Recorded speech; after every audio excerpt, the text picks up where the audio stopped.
आर्य सुमंत,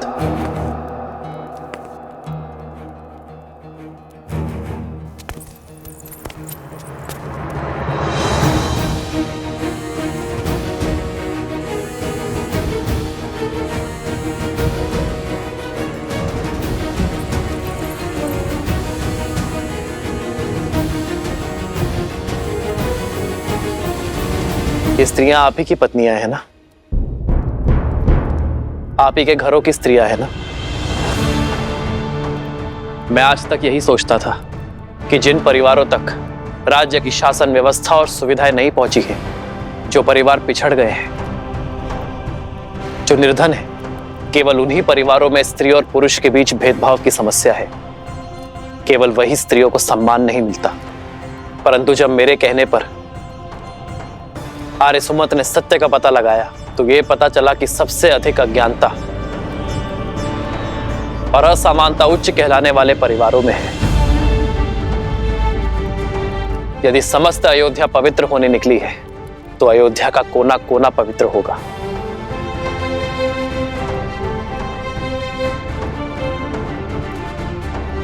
उर्मिला, मांडवी, श्रुतकीर्ति, तुम तीनों राजघराने की बहुएं हो, किंतु यदि आज तक किसी भी बात पर तुम्हारे मान सम्मान को, तुम्हारे अधिकारों की हानि हुई हो तो तुम ध्वनि उठा सकती हो। इस रघुकुल में आना, रघुवंशियों का मान पाना तो हमारा सौभाग्य है।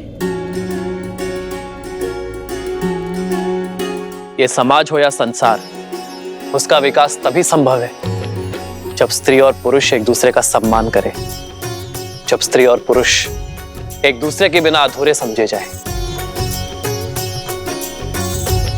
सियावर रामचंद्र की जय! सियावर रामचंद्र की जय! सियावर रामचंद्र की जय!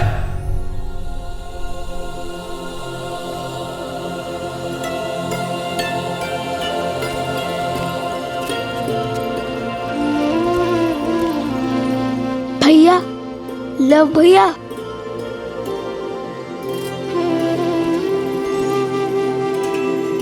आज लव कुश ने अयोध्या की हर स्त्री को हर रूप से संगठित कर दिया।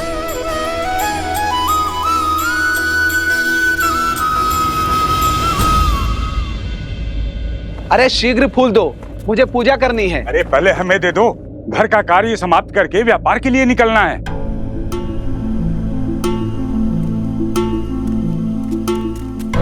पिताश्री बहुत भूख लगी है। अरे सुनती हो? अरे मैं तो भूल ही गया।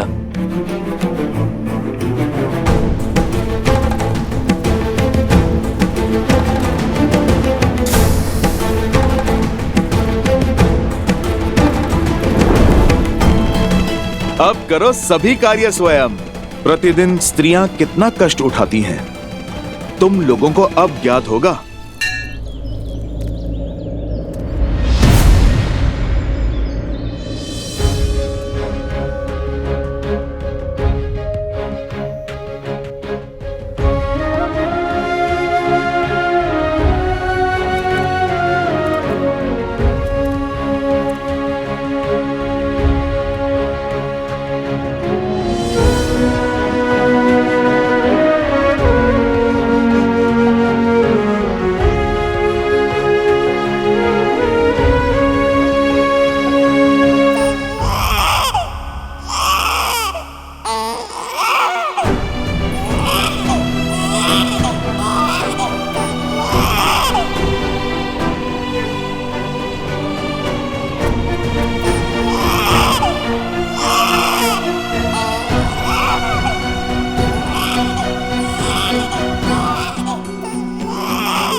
अब पत्नी का स्मरण कर रहे हैं।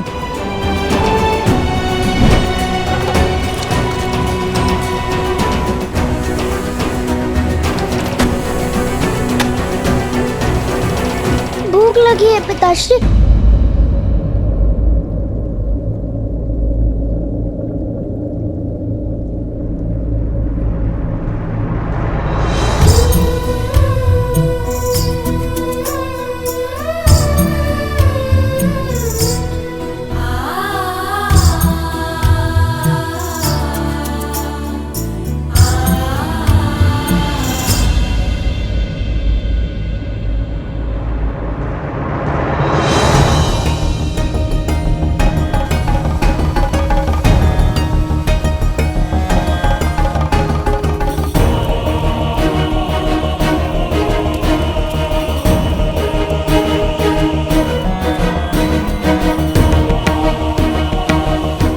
धनिक पुष्प देना भैया।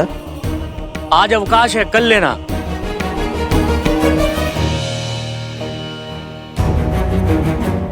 अरे मेरी दाल।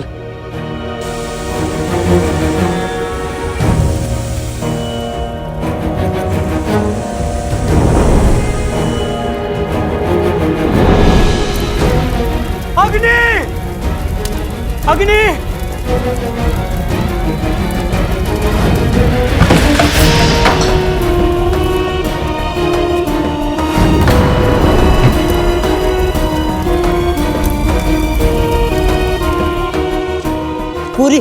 पूरी बस्ती अग्नि की चपेट में है।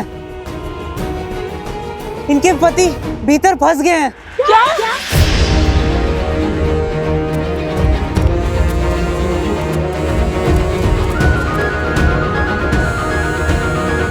देखा भैया, जब बात परिवार पर आई तो ये कोमल और अबला कहलाने वाली स्त्रियां इतनी प्रचंड हो गई जैसे ये अपना घर नहीं संसार बचाने निकली हो, युद्ध करने आई हो। ये युद्ध ही तो है, मान का, सम्मान का, अधिकार का। और तुम देखना, हर बार की भांति इस बार भी नहीं जीतेंगी।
सभी पुरुष सुरक्षित हैं, किंतु ये अग्नि तो बढ़ती जा रही है।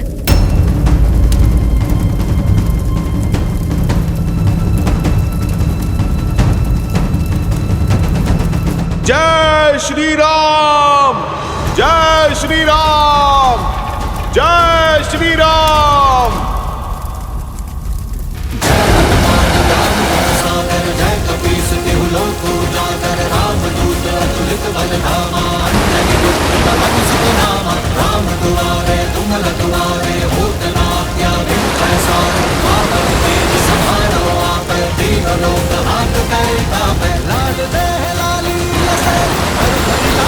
जय बजरंगबली, जय बजरंगबली, जय बजरंगबली, जय बजरंगबली।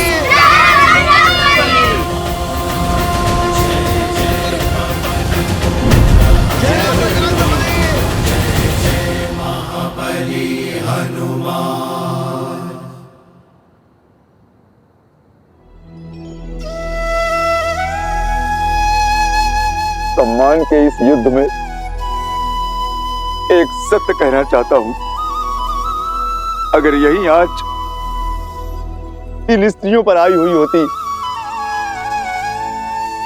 तो इनमें से कोई भी खड़ा हुआ पुरुष अपने क्रोध की अग्नि को शांत करके इस अग्नि को बुझाने कोई नहीं आता। अपने प्राणों को दांव पर कोई भी नहीं लगाता, परंतु तुम लोगों ने उनको बचाया जिन्होंने तुम्हें कष्ट दिए, अपमानित किया, तुम्हारे साथ दुर्व्यवहार किया। मुझसे बहुत बड़ी भूल हो गई, मुझे क्षमा कर दो, मुझे क्षमा कर दो।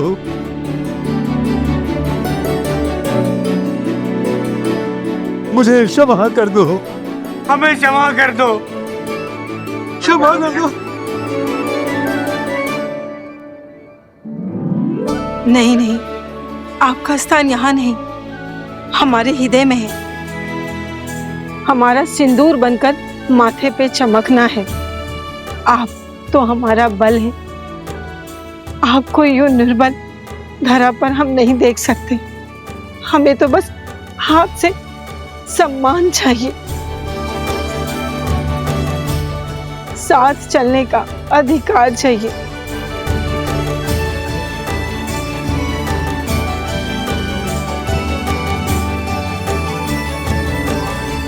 असुर शक्ति हो, सोच हो या फिर लोक अपवाद, मनुष्य को केवल तब तक ही नियंत्रण में कर सकते हैं जब तक वो स्वयं उसके विपरीत, उसके विरुद्ध पनपे भाव का आभास ना करें।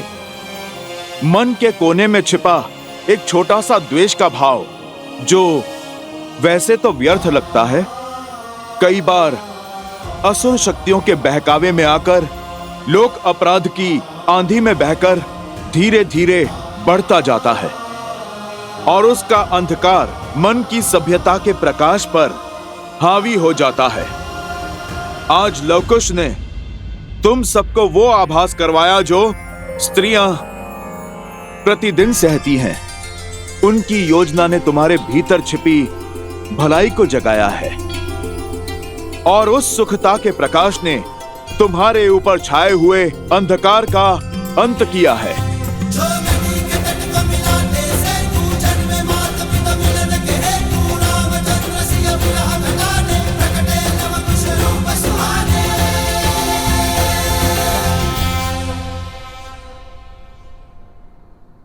आपका बहुत बहुत धन्यवाद। आप दोनों ने हमारी आंखें खोल दी। स्त्रियों के बिना पूरा दिन जीने का प्रयास किया और सोचा ये शर्त तो बड़ी सरलता के साथ जीत लेंगे, किंतु जब स्त्रियों के बिना जीवन जीना आरंभ किया तो समझा कि स्त्रियों के बिना जीवन जीना व्यर्थ है, असंभव है।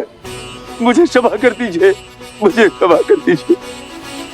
इनके बिना हम अधूरे हैं और हमारा जीवन भी, और इस बात का आभास आप दोनों ने हमें दिलाया। आज से पूरी अयोध्या के पुरुष ये सौगंध खाते हैं कि जिस राम राज्य की परिकल्पना श्री राम ने की थी उसका पालन करेंगे। हम उसका पालन करेंगे। हम उसका पालन करेंगे। देखो स्वराज अब आया है।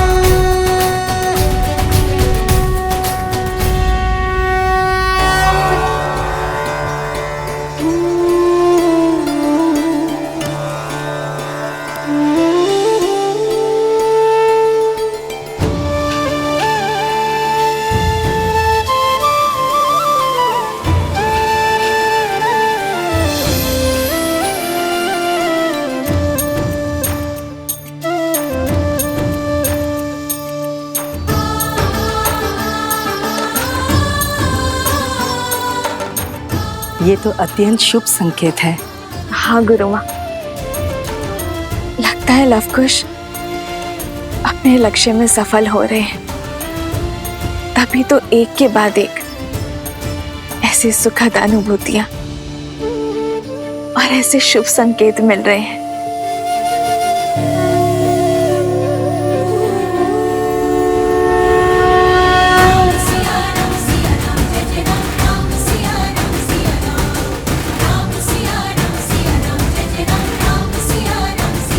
प्रभु, आज हम सभी लोग आज आपके समक्ष अपने अपने अपराधों की क्षमा मांगने के लिए आए हैं।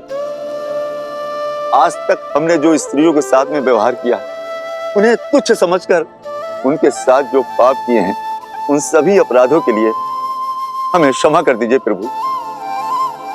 आज से हम स्त्रियों का सम्मान करेंगे, उन्हें समान समझेंगे।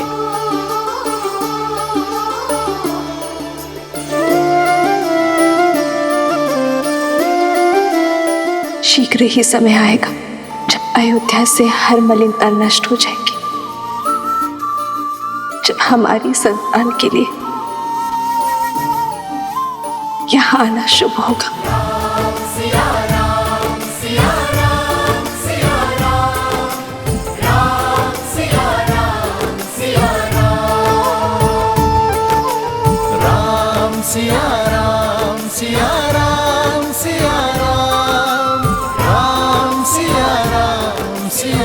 आप सभी के मन का ये परिवर्तन ही राम राज्य की नींव है।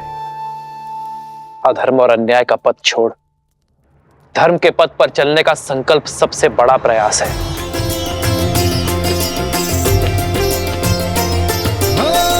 मंगल भवन मंगल हारी, द्रवहु सुदशरथ अजर बिहारी।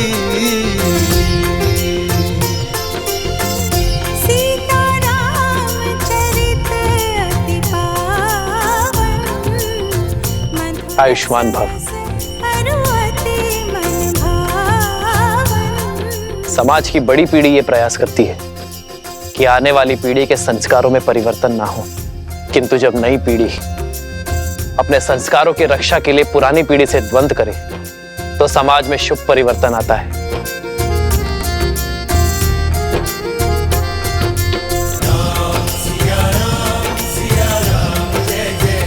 मैं तुमसे गर्वित हूं लवकुश कि आने वाली अयोध्या की नई पीढ़ी के नायक तुम जैसे बालक हो, जो समाज के उत्थान के लिए समाज के विरुद्ध खड़े होने का साहस रखते हैं। मुझे तुम दोनों को कुछ भेंट करने की इच्छा है। बताओ क्या चाहिए तुम्हें?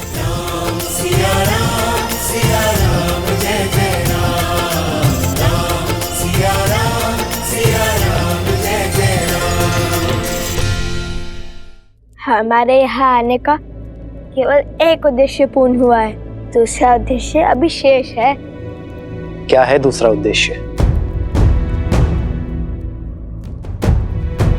बताइए ना, आपका यहाँ पर आने का दूसरा उद्देश्य क्या है?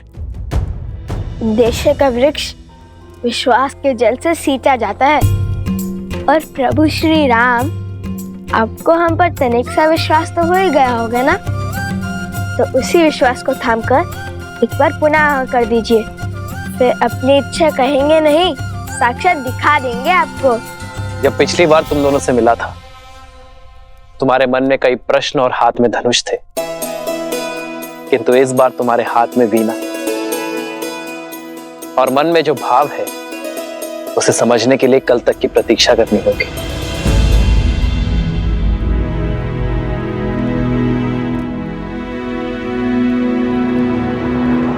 मेरी आज्ञा है।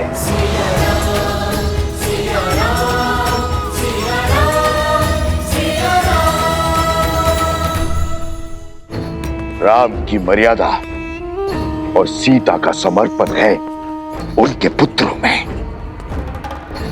तभी तो मेरी सोच को काट पाए वे दोनों। अयोध्या के स्त्री और पुरुषों को एक कर पाए वे दोनों। जब युद्ध का नाद छिड़ ही चुका है तो शस्त्र उठाने में कैसा संकोच। अब संसार का कोई भी बल शास्त्र मुख रावण को नहीं रोक पाएगा। समय आ गया है उस शक्ति को जागृत करने का जो लवणासुर के युद्ध के पश्चात से अचल है और रघुकुल से प्रतिशोध की प्यासी है। आप किसकी बात कर रहे हैं भैया? शीघ्र जान जाओगी। अब यहां से आगे केवल मुझे जाना है, अपनी शक्तियों से उसे जागृत करने।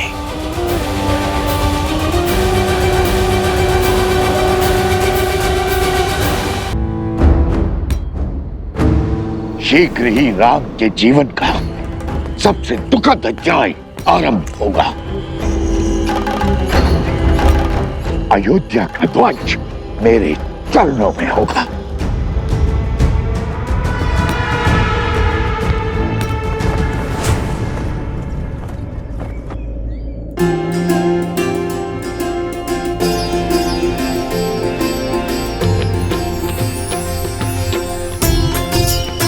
ना जाने क्या होने वाला है यहाँ। क्या हो सकता है लव कुश का दूसरा उद्देश्य? हनुमान जी, इनका क्या उद्देश्य आपको तो ज्ञात ही होगा ना? सब कुछ तो ये ईश्वर जानता है, या फिर उसका अंश। आदौ राम तपोवनादि गमनम जित्वा मृगम कंचनम।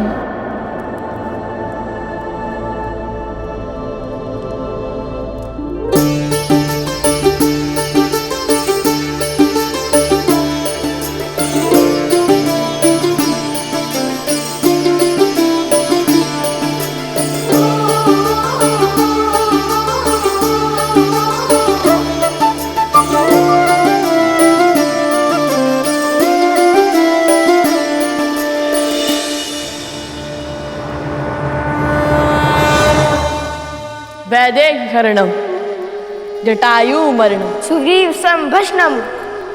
पश्चात रावण कुंभकर्ण हरणम इत्यादि रामायणम। आदर्श और मर्यादा की है ये कथा महापावनम। काट मद श्री से मिला दे श्रीमद् रामायणम, श्रीमद् रामायणम। धन्यवाद आप सबको यहाँ पधारने का धन्यवाद। आज सबके मन में प्रश्न होंगे, सोच रहे होंगे, दुविधा होगी आप सबके मन में कि हमारा उद्देश्य क्या है। उद्देश्य वही हर दुविधा का अंत श्रीमद् रामायण, यही हमारा उद्देश्य है। यह सुनकर आज सबके मन में एक और प्रश्न आया होगा, सोच रहे होंगे कि ये उद्देश्य तो हम पहले भी पूर्ण कर चुके हैं, फिर दोबारा क्यों? दोबारा क्यों? ये वही रामायण है जो आप सब जानते हैं, जिसे सुनने से पाप का क्षय होता है, चरित्र बढ़ता है और आशा जगती है। किंतु ये हमारे उद्देश्य का अंत नहीं। हाँ, ये आरंभ है। वो नया आरंभ जो हमारा उद्देश्य है, और ये आवश्यक है क्योंकि जो रामायण आपने जानी वो अधूरी है। क्योंकि श्री राम की कथा, उनका व्यक्तित्व, उनका चरित्र, उनका शौर्य, उनकी यात्रा उनके बिना अधूरी है, जिनका नाम है माता सीता।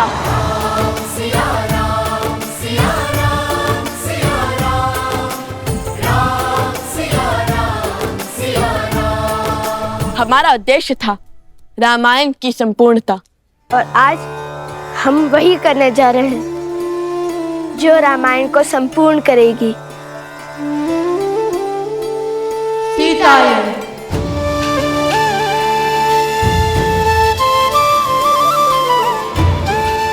सीता, जिनके बिना संसार के पूरक श्री राम भी अपूर्ण है। सीता, जिनके बिना राम राज्य असंभव है। सीता, जिन्होंने राम राज्य के लिए स्त्री और पुरुषों की समानता का बीज बोया। सीता, जो गर्भ में शिशु और मन में संकल्प लेकर चल पड़ी, स्त्री सम्मान के पथ पर लड़ी, और अयोध्या वासियों के लिए, आप सबके लिए, जिन्होंने उनके चरित्र पर प्रश्नों के लांछन लगाए।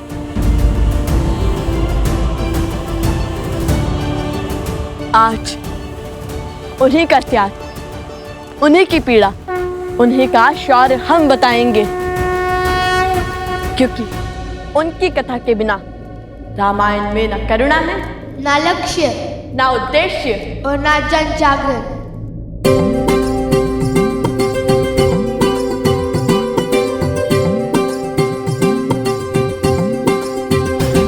ये संग सिया लौटे थे अवध, श्री राम लखन कर रावण वध, सिंहासन बैठे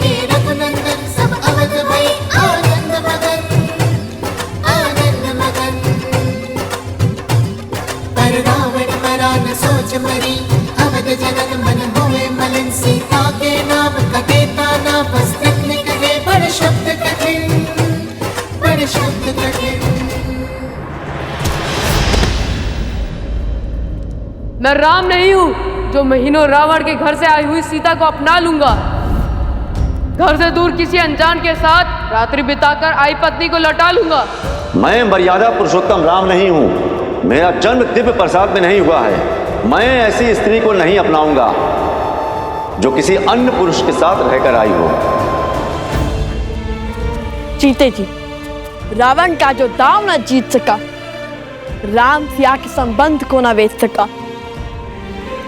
मरने के बाद उसकी मलिन सोच का प्रहार सिया राम के प्रेम को न मोड़ सका। जिसके आगे हारा दशानन भय लालच ना कर सका खेला।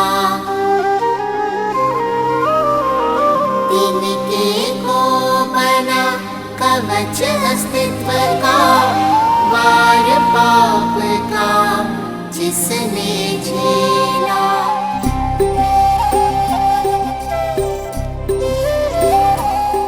वो सीता जिसने मारुति की विनती ठुकराई और कहा जाऊं जो ले जाए रघुराई। लक्ष्य था बस एक राम का मान, टूटे ना रघुकुल सम्मान। त्याग का उसके मिला परिणाम, वन में गई छूटा पति धाम।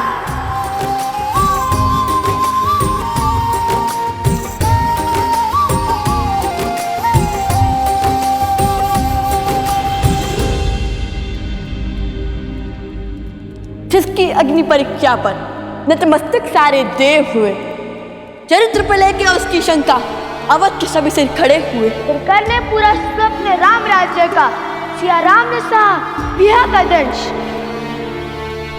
पर वन में ना सिया अकेली थी, घर में थे रघुनंदन अंश।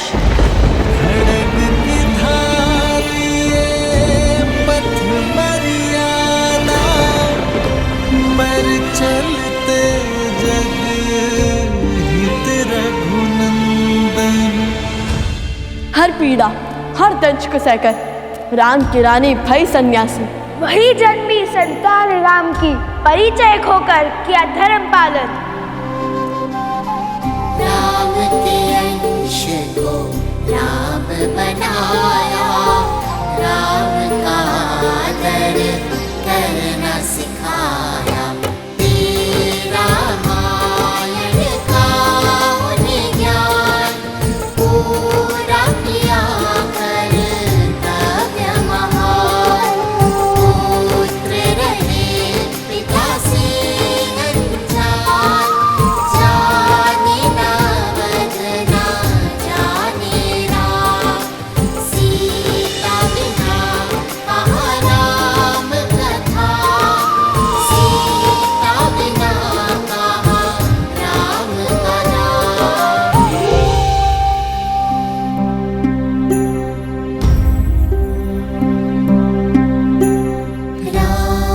रामायण तब तक आधी जो न जुड़े सीता संग राम।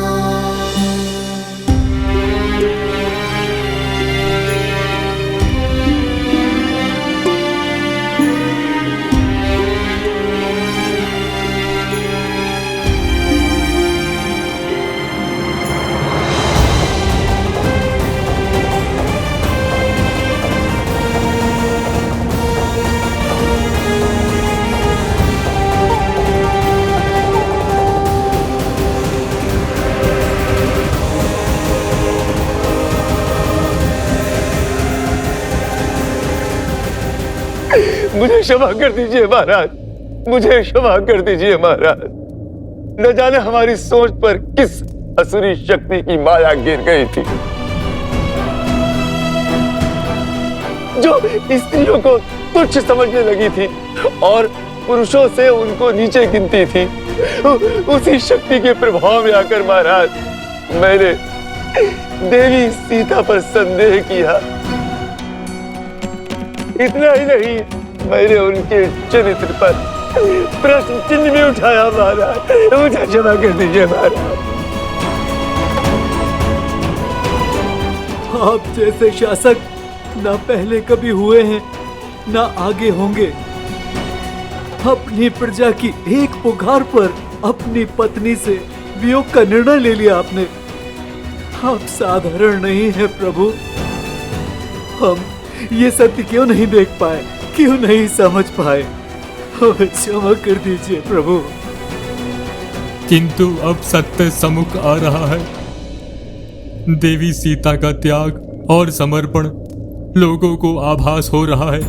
एक महलों की महारानी कैसे रह रही होंगी इतनी विपदाओं में। जिस स्त्री का चरित्र सर्वोत्तम होता है वो ही संकटों के ऐसे घोर भवंडर को काट सकती है। हमारे कारण सिया राम पृथक हुए। हम क्षमा प्रार्थी हैं प्रभु, हमें क्षमा कर दीजिए। हे प्रभु, जैसे आप दोनों भिन्न हुए थे वैसे एक हो जाइए प्रभु। महाराज, अब हम आपसे विनती करते हैं कि देवी सीता को पुनः अयोध्या ले आइए। हम उनके चरणों में गिरकर उनसे क्षमा मांगना चाहते हैं महाराज। उनके चरणों में गिरकर हम उनसे क्षमा मांगना चाहते हैं। हाँ प्रभु, महारानी को पुनः अयोध्या ले आइए। सिया राम जय जय राम।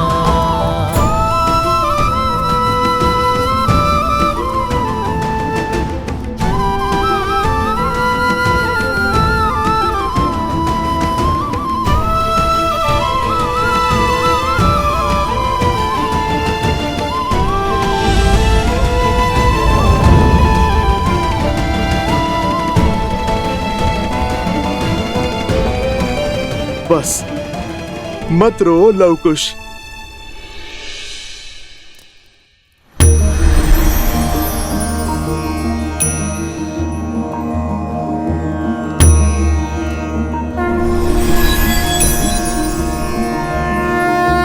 नमन भगवान। जब लक्ष्य महान हो तो मार्ग में रुकना नहीं चाहिए।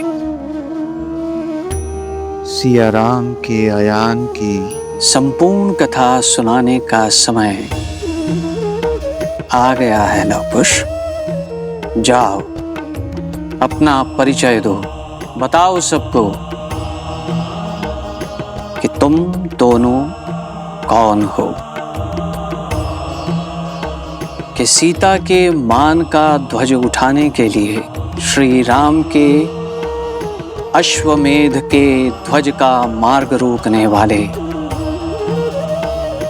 कौन हो तुम दोनों?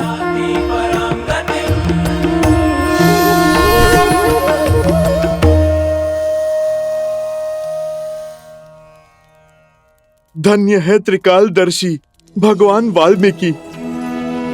सत्य में इससे श्रेष्ठ अवसर और कोई नहीं हो सकता था। जाओ और बता दो कि प्रभु श्री राम का सामना स्वयं उन्हीं के रक्त ने किया है। सिया राम के अंश ने किया है। अर्थात आपको सब पता था, सब कुछ।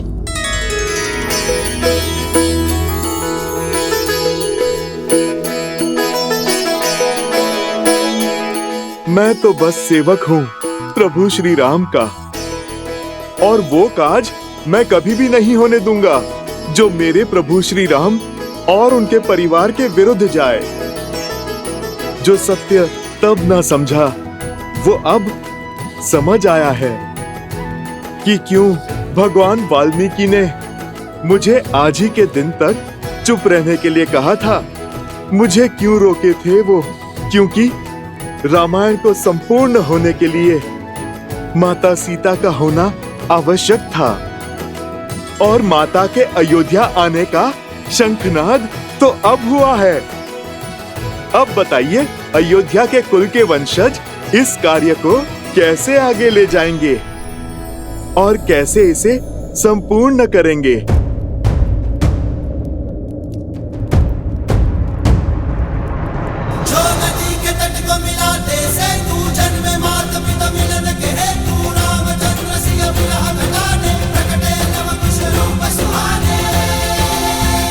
मौन मत रहिए प्रभु। माता को पुनः बुला लीजिए प्रभु। रघुवंश के दीपकों की आवश्यकता अवध में है प्रभु। श्री राम पुत्र को सम्मान ले आइए प्रभु। इतनी शीघ्र? रुकिए।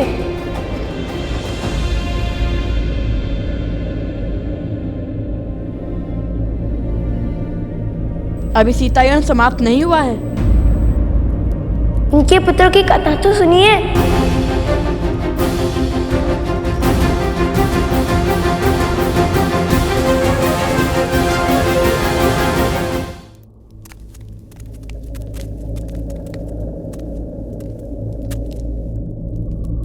सीता के गर्भ में रघुवंशी है, इसका भान श्री राम को था, किंतु वो एक नहीं 2 बालक हैं, इसका किसी को ज्ञान न था। श्री राम के अंश को श्री राम पर विश्वास था, नहीं जानते थे कि पिता है उनके, पर न जाने क्यों पिता सा विश्वास था। पर जब तक उन्हें ये ज्ञान ना हुआ कि श्री राम ने माता सीता का परित्याग किया।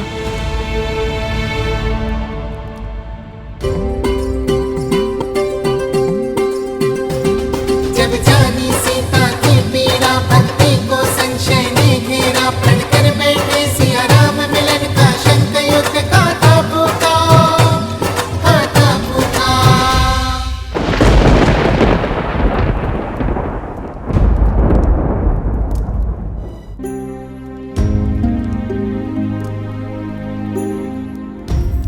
अश्वमेध का अश्वत्थारों का चाहा भेंट करे रघुनंदन, पर नियति ने खेल रचाया, भेंट की चाह को युद्ध बनाया। न्याय मारे को मात सिया का, राम से युद्ध किए सिया नंदन।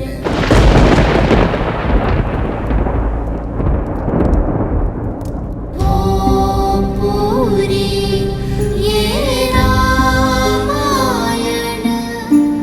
हो फिर सिया राम मिलन, पाने पिता माँ का सम्मान, पिता से लड़े हम नंदन राम, पिता से लड़े हम नंदन राम, पिता से लड़े हम नंदन राम।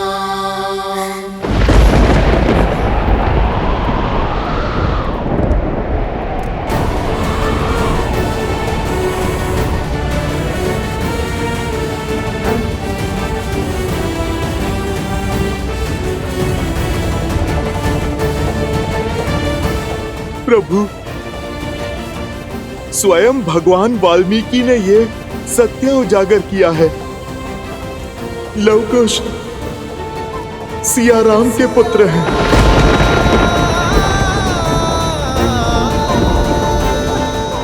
मेरे पुत्र?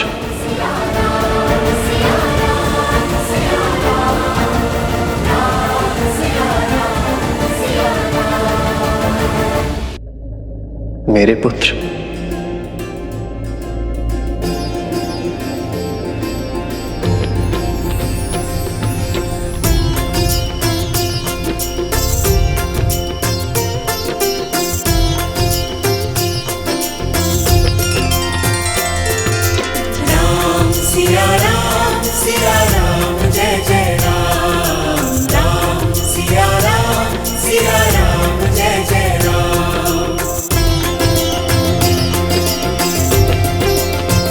पिताजी, मंगल भवन मंगल हारी।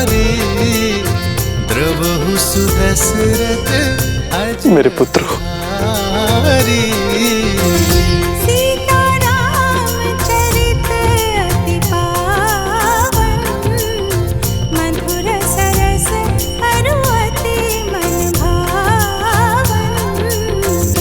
हृदय से नहीं लगाएंगे, आशीर्वाद नहीं देंगे पिताश्री। पिताश्री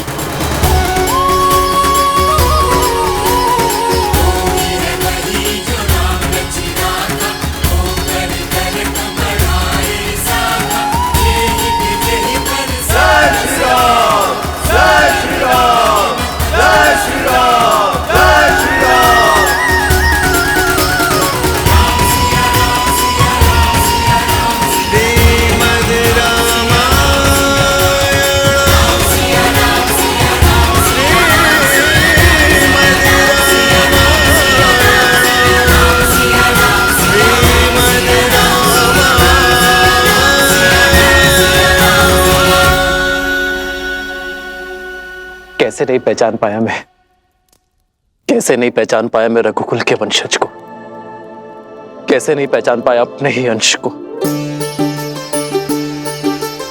जब जब तुम दोनों को देखा तब तब अपनत्व का आभास हुआ, मन में मोह उत्पन्न हुआ, प्रफुल्लित चित्त का भास हुआ।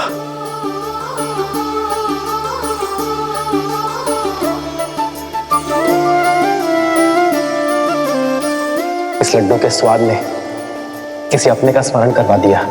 ऐसे लगा जैसे मैं इनके स्वाद से परिचित हूं, किंतु मन का विचार मुख तक नहीं आ पाया। किंतु तुम दोनों तो सत्य जानते थे, फिर मुझे सत्य क्यों नहीं बताया? मैं अपने ही पुत्रों पर वार कर रहा था, राजधर्म निभाने के लिए पिता धर्म से विमुख हो रहा था। राज्य का भार संभालते संभालते मैं संतान सुख के सार से चूक रहा था। नहीं, जो स्वयं धर्म पर्याय हो वो अपने धर्म निभाने से कैसे चूक सकता है? और एक राजा का धर्म तो सबसे बड़ा होता है। उस समय उस घड़ी आप अयोध्या की रक्षा कर रहे थे और हम अज्ञानतावश उस सम्मान के मार्ग में बाधा बन रहे थे। आपके कर्म ने धर्म प्रधानता का अद्भुत उदाहरण स्थापित किया है पिताश्री, जिसे संसार युगों युगों तक स्मरण रखेगा। नहीं भूलेगा कि धर्म की रक्षा के लिए अपनों के विरुद्ध भी खड़ा होना पड़ता है।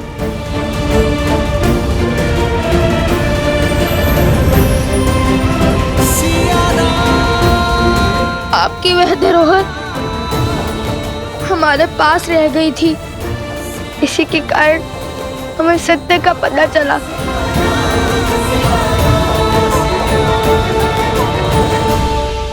क्या हुआ कि आजीवन जिन्हें अपने आदर्श मानते आए, सिर्फ पूछते आए, जिनकी गुणगान नगर नगर गाते फिरे, वो तो हमारे पिताश्री हैं। जिन विचारों के साथ,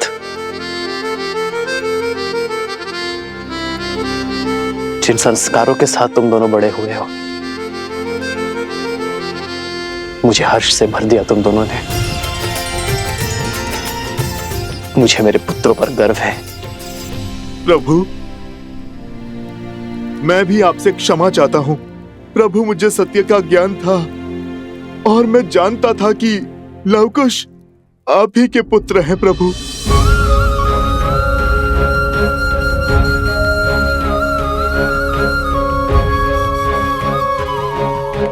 हनुमान जी,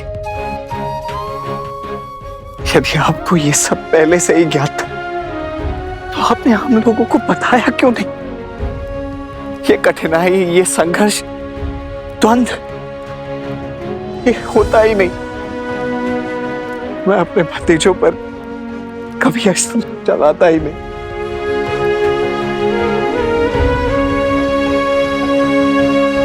हनुमान जी, तो क्या आपके बंधन का कारण भी यही था? भरत भैया, मैं तो प्रभु श्री राम का सेवक हूं। धर्म, मर्यादा और नियति के विरुद्ध नहीं जा सकता। मुझे भगवान वाल्मीकि जी ने सही समय की प्रतीक्षा का निर्देश दिया था। उन्होंने लवकुश को भी इस सत्य को प्रकट करने से रोका था और उन्होंने ही माता सीता को भी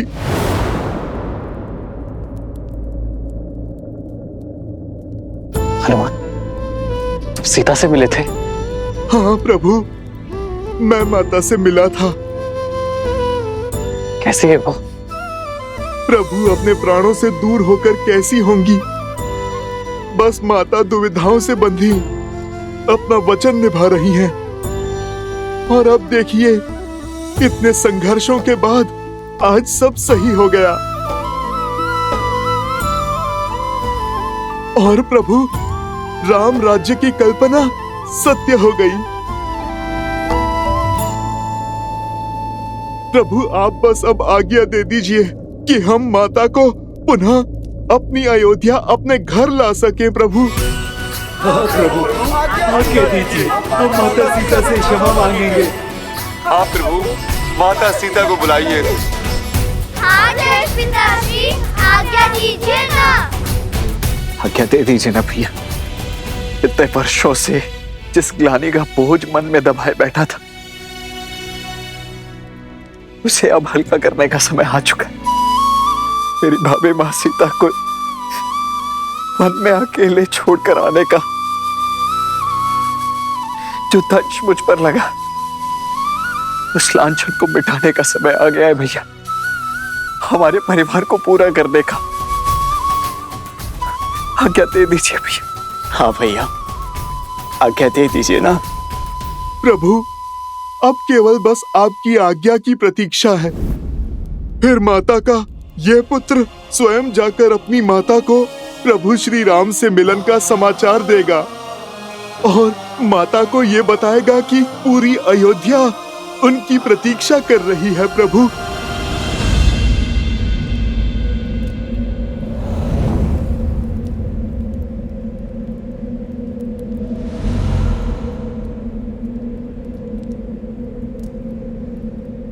नहीं,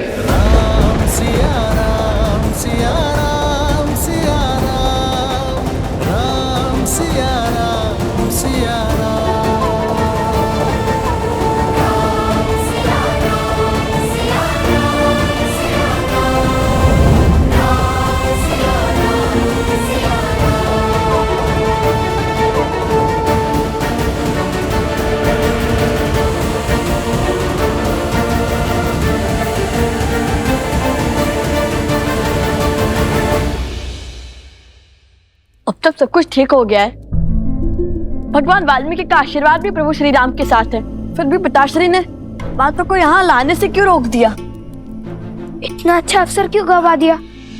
अब इससे शुभ घड़ी और क्या हो सकती है? लवकुश, प्रभु के निर्णय पर संदेह ना करो। वो जो कहते हैं करते हैं, उसके पीछे सदैव ही कोई बड़ा कारण होता है। हमें महाराज से चलकर पूछना चाहिए कि इस वीरा की वेदना का अंत वो क्यों नहीं करते। वैसी भी क्या बात है जिसके कारण भैया ने भाभी माँ को लाने से मना ही कर दिया?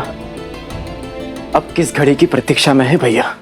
प्रतीक्षा का सच्चा दंश तो प्रभु ही भोग रहे हैं।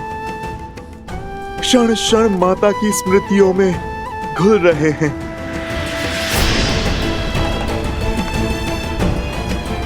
हमें भैया की इस प्रतीक्षा के पीछे के कारण को समझना होगा। न जाने कब हम अपने माता पिता को एक कर पाएंगे।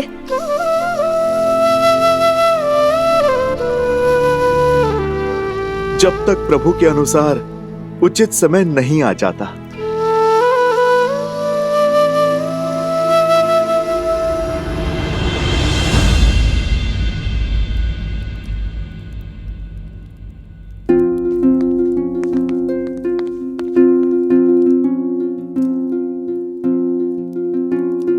भैया, दरबार में हम महाराज के सम्मुख उपस्थित थे, नीति निभा रहे थे, इसीलिए चुप थे। किंतु अब तो हम अपने भैया के सामने खड़े हैं। और आपसे पूछना चाहते हैं कि हमारी सीता भाभी घर क्यों नहीं लौट सकती भैया?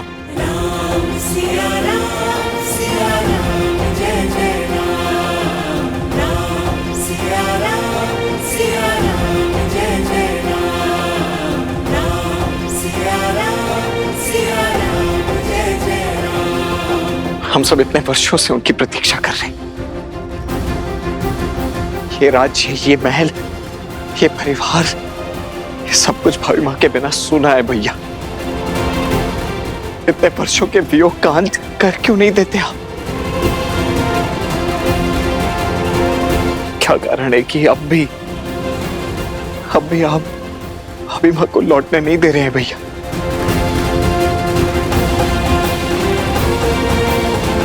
मैं तुम सभी की भावनाओं का सम्मान करता हूं, सीता के प्रति तुम्हारे प्रेम का मान रखता हूं, किंतु मेरे कहने से ये बात समझ नहीं आएगी। मुझे प्रसन्नता है इस बात की कि मैं और सीता जो चाहते थे,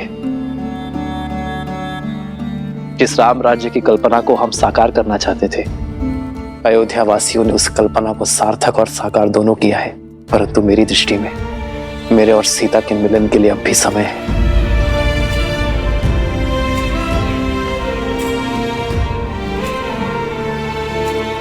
कदाचित सियाराम के भाग्य में तनिक प्रतीक्षा और लिखी है लक्ष्मण, और ये प्रतीक्षा अत्यंत आवश्यक है। किंतु जब भी उचित समय होगा तो तुम्हारे मन में जितने भी प्रश्न हैं उनके उत्तर तुम्हें मिल जाएंगे लक्ष्मण।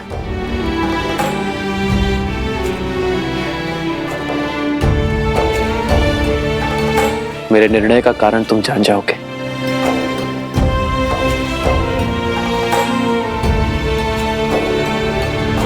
प्रभु,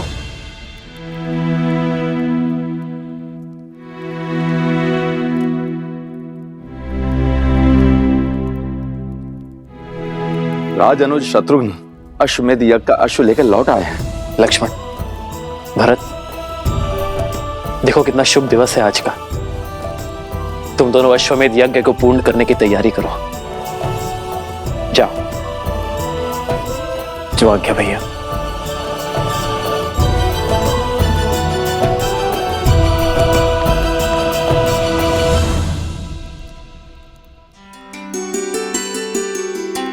प्रेम समर्पण करुणा ज्ञान से है भरा दो प्यारा नाम। जय सिया राम, जय जय सिया राम, जय सिया राम, जय जय सिया राम।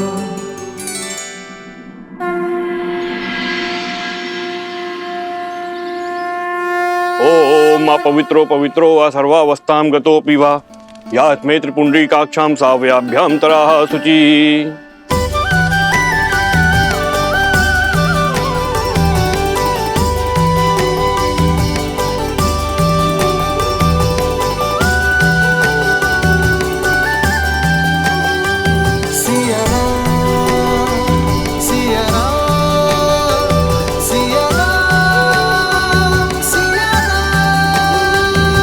आज इस यज्ञ में स्वयं माता सीता होती, परंतु हमारी बुद्धि अशुद्ध हो गई थी। हमारी बुद्धि, हमारे विचार, तभी तो ये दिन देखना पड़ रहा है अयोध्या को। किंतु अब भी प्रभु माता सीता को अयोध्या क्यों नहीं बुला रहे हैं? राम सिया राम, सिया राम, सिया राम, राम सिया राम, सिया राम।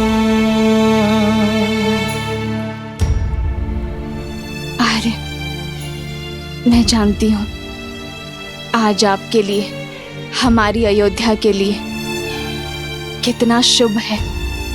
आज अश्वमेध यज्ञ संपूर्ण होने को है। आज तो आपके साथ की थी, आपके पास बैठकर यज्ञ को संपूर्ण करने की थी। किंतु सियाराम कितने भी दूर हो, उनकी आत्मा सदा एक रहेगी। आपके पास नहीं हूं तो क्या हुआ, आपको स्मरण कर आहुति तो दे सकती हो ना। अरे महाराज राम, आपको ये अंतिम आहुति महारानी सीता के साथ देनी होगी।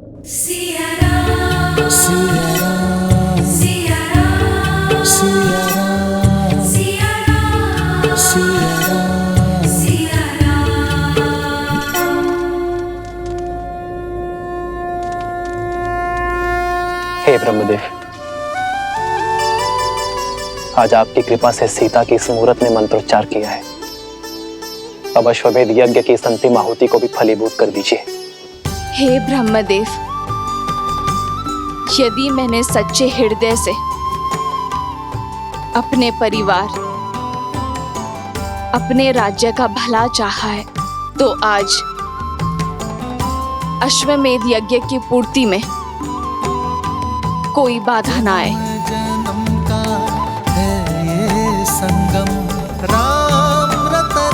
सीता, हमारी ये प्रतीक्षा अति आवश्यक है, क्योंकि अब भी कुछ शेष है।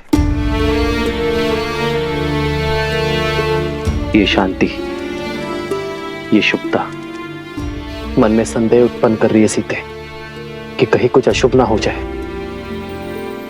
बस यही समझ लो सीता, कि अशुभता का हर दंश मिटाने के लिए हमें कुछ समय और प्रतीक्षा करना होगा। आज तुम साक्षात यहां उपस्थित नहीं हो सीते, पर मैं मानता कि तुम इस समय, इस क्षण यहां मेरे साथ हो, और हम दोनों मिलकर इस अश्वमेध यज्ञ को पूर्ण कर रहे हैं।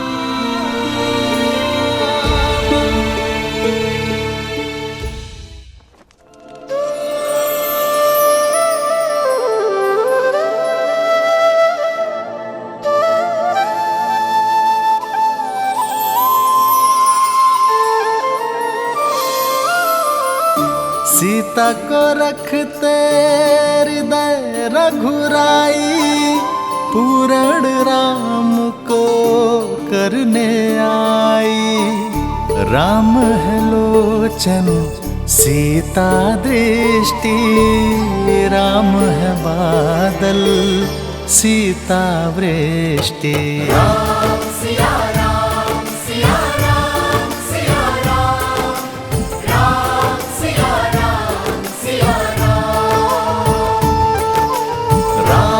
सिया राम सिया राम सिया राम, राम सिया राम सिया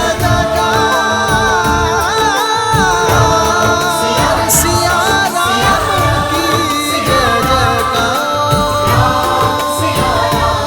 जयकार। अश्वमेध यज्ञ संपूर्ण हुआ।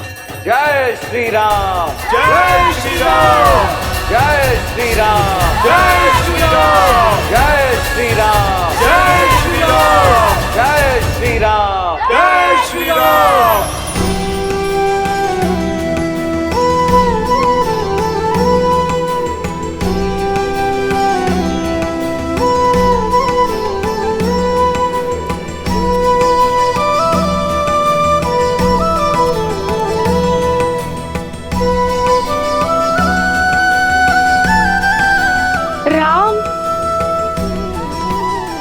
सदा सुखी रहो,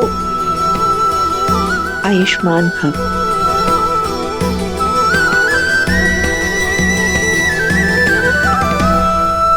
दादी माँ, दादी माँ, दादी माँ, दादी माँ।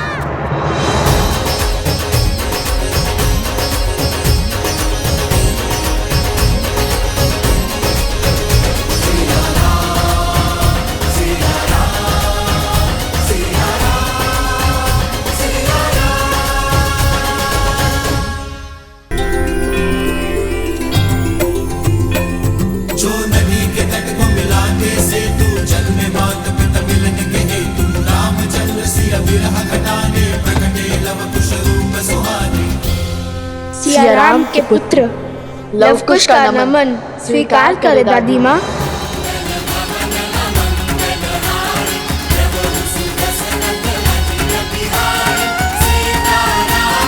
उठो पुत्र, आयुष्मान भव।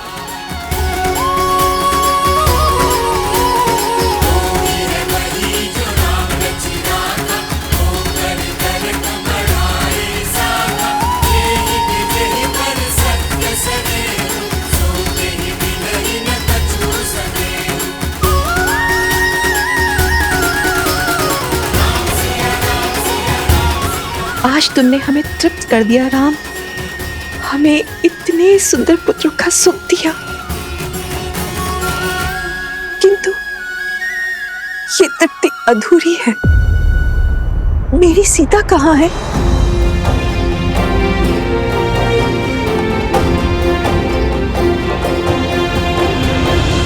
माताओं, आप यात्रा करके आई हैं, थक गई होंगी। आइए ना, विश्राम कर लीजिए, बातें तो होती रहेंगी। किंतु सीता? निश्चिंत रहिए माता, मेरे दोनों भतीजे यहाँ पहुंच चुके हैं। शीघ्र ही मेरी भाभी माँ भी अवश्य लौटेंगी। मैं ही अपनी भाभी माँ को वन में अकेले छोड़कर आया था, इसीलिए मैं आपको विश्वास दिलाता हूं कि मैं ही उन्हें लौटा कर भी लाऊंगा।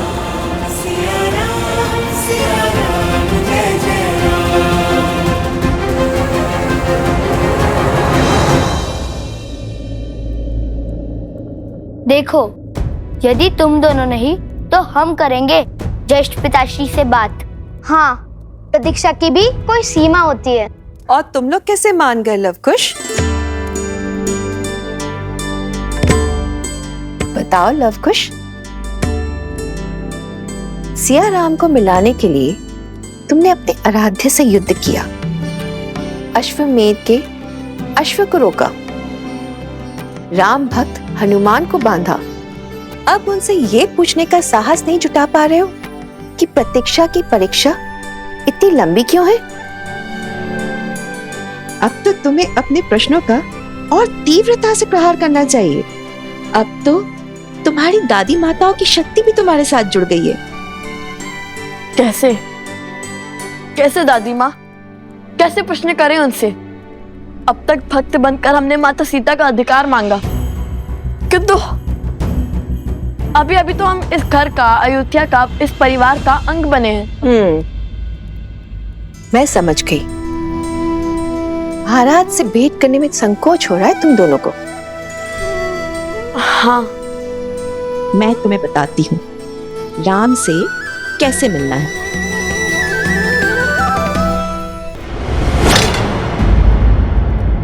ये महाराज के विश्राम करने का समय है।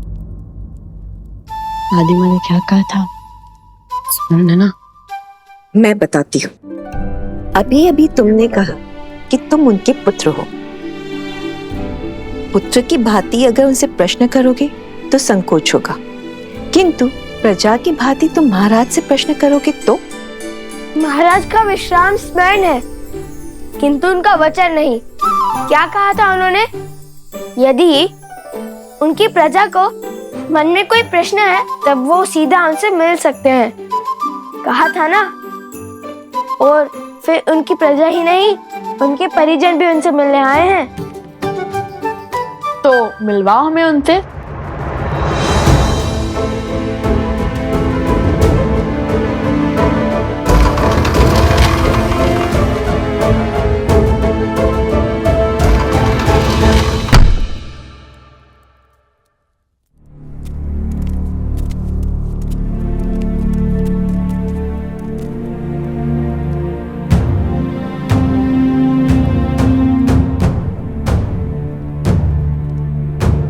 ज्येष्ठ पिताश्री, कहाँ गए ज्येष्ठ पिताश्री?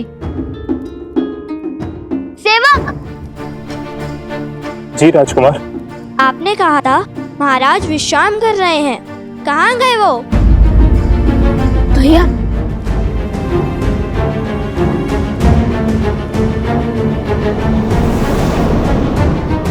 बताओ। जी वो बताते हो या मैं बुलाऊं लक्ष्मण काका श्री को? नहीं, उन्हें मत बुलाइए। उनका क्रोध तो इसी बात पर फूट पड़ेगा कि मना करने के बाद भी आप सबको भीतर कैसे आने दिया। मैं तो फंस जाऊंगा। इसी कारणवश तो मैं आप सबको भीतर आने से रोक रहा था। तो बताओ, कहाँ है श्री राम? वो नगर भ्रमण के लिए निकले हैं। रात्रि के इस पैर पिताश्री के राजसी वस्त्र और वलकल वस्त्र भी यही है। योलचन कुछ कुछ सुलझती हुई दिख रही है। लगा कर हृदय से श्री रघुवर की निशानी। कैसे बताए महारानी सीता को कि उनके लिए श्री राम ने कोई संदेश नहीं?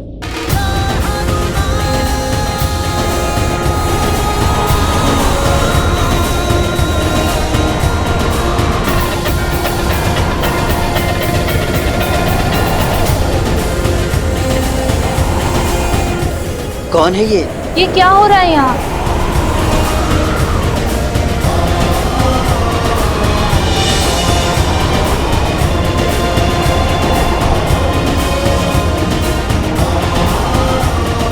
ये कैसा शोर है?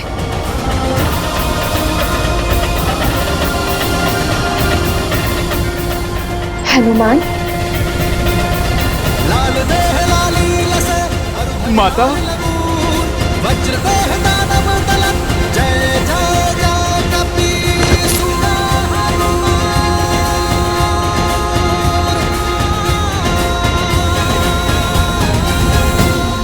बरनउँ रघुबर बिमल जसु, जो दायकु फाल जारी।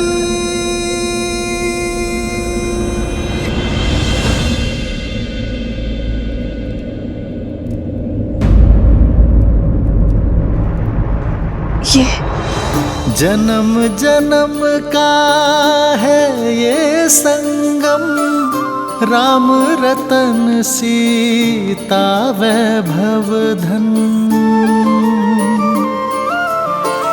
एक है पौरुष एक समर्पण, एक है रूप तो दूजा। ये तो वही मुद्रिका है ना?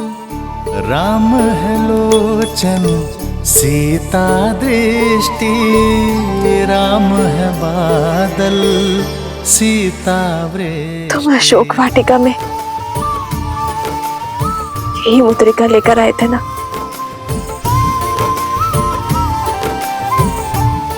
ये मुद्रिका नहीं, निराश सीता की आशा थी। निष्प्राण सीता के लिए श्वास का संचार थी, उनसे मिलन की आश थी।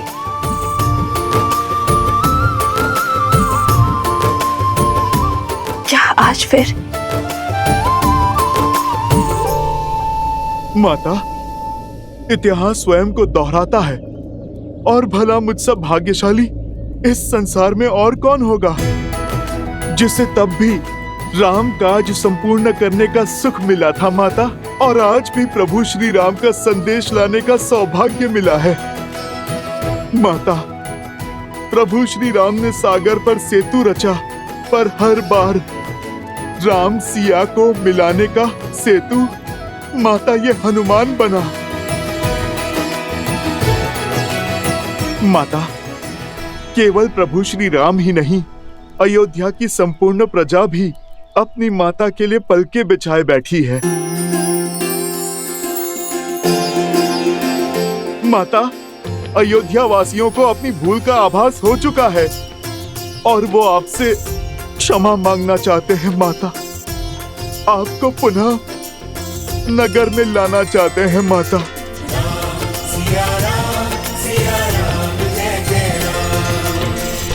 हमारा प्राण, उसका क्या हनुमान?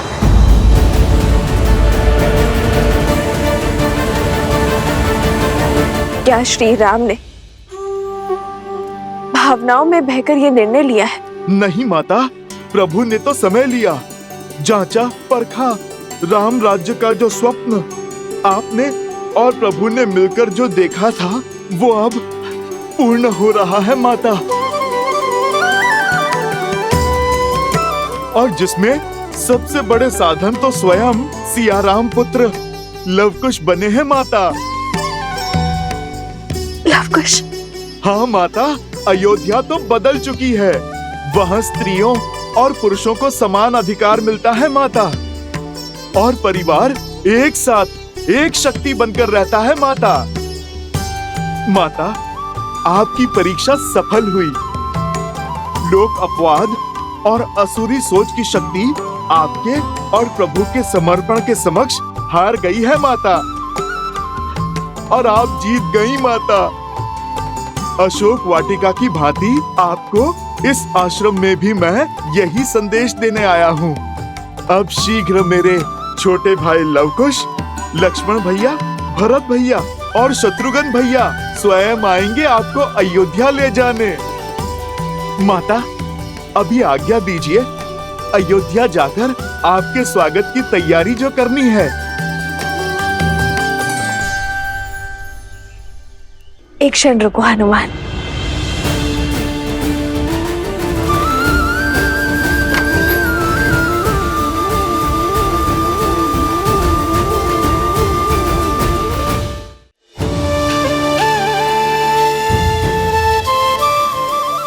ये लेते जाओ आर्य के लिए। न जाने क्यों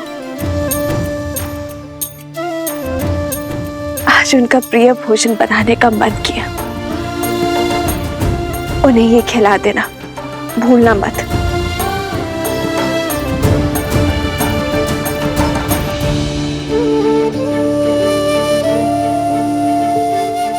हनुमान, मन छोटा ना करो, तुम्हारे लिए भी बांधा है।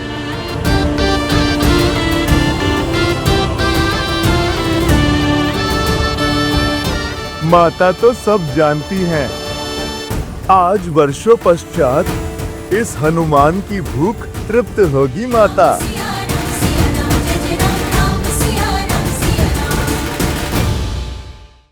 इतना समय हो गया, भैया अभी तक बाहर नहीं आए। हमें शीघ्र ही भीतर जाकर देखना चाहिए।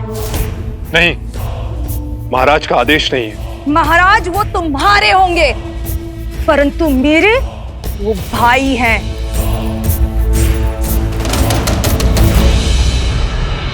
ओम आसुरी शक्ति तस्या प्रति अतिष्ठितो नाशातो आसुरी शक्ति असीम तसीम पराच। ओम आसुरी शक्ति तस्या प्रति अतिष्ठितो नाशातो आसुरी